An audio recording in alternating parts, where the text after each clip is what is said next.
Hi guys, James Markey here from Virteasy Dental. Just wanted to show you how to create an exercise using the latest version of Virteasy Editor.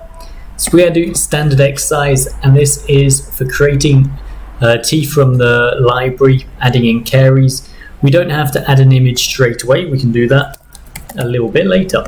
So here's the overview instructions, and if I go to the next page I have the instructions as well. So let me go instructions, hello world. I can create new pages down here and insert images as well. On to step 2, the creation, the fun part.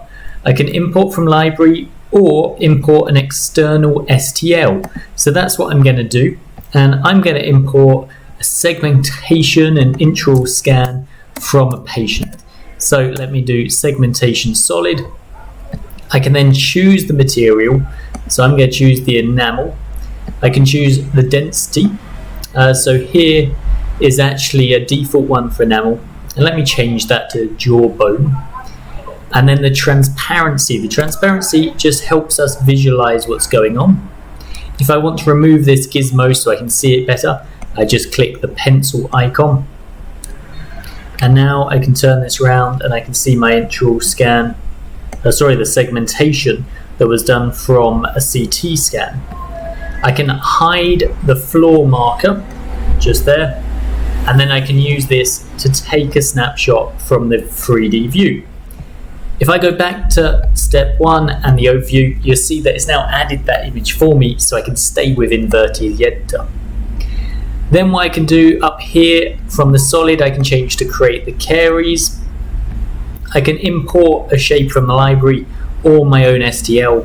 So here, for instance, I can choose, let's do a little semi-sphere, and then click OK. It's now floating in space, and I can click the middle and drag it, and you'll see it move around there. So if I bring this into the side, again click and drag, and I'll be able to see it.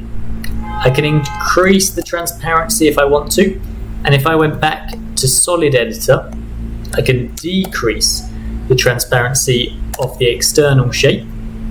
So then when I go back into the caries, I've got this set at 100%, and I'll then be able to see it a little bit better. So let me grab that and move it around, place that within one of the teeth so you can see it just there, and then on here again click and drag, bring that to the surface, and then with that top one I can just rotate it. So if I want to, I can grab it on the gizmo here and make it larger. There we go. And then go back and use this to drag it around. So let me turn that around, and we'll do that as a flat caries on the side of that tooth.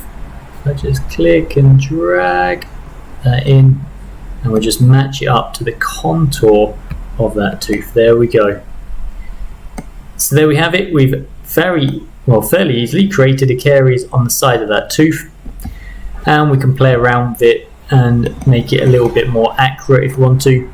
If you ever lose your place, just double click and that will refresh all the different views as well. So we can see that on there. Let's rotate that back round, and let's just pop that on the end of the tooth.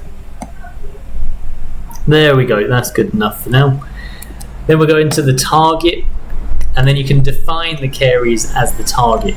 So because this is a restorative exercise, we'll use that target for our valuation, and you can see it's just gone in blue, so we've got our caries just on the side of that tooth there. So now that we've got a target, we can go into extras. We can set the assessment. For standard, you only need the one, and then you can choose your criteria here at the bottom. So accuracy, for instance, I might set that to 80% accuracy, and I might set a target of 80% as well. Let me change that. There we go. Then I can go into the toolkit. I can set custom toolkits if I want to, or I can take it off. It's entirely optional. Then the question, I can create a new question. Do you think you did well? These questions are yes or no, and I can add some tips in as well. Go see a teacher if you're unsure. And I can create multiple questions as much as I want to. Finally, go into the export. Let's do an example carries, and I'll pop that into restorative. If I wanted to, I can change the smoothing, but I'm just going to click save. That's going to create the case. It's going to do the haptic solid, it's going to do the visuals, and it's going to put all of those together. So I hope that was nice and easy for you. I look forward to seeing what you're able to create, and feel free to send me an email if you need anything else. Thanks very much. Bye bye.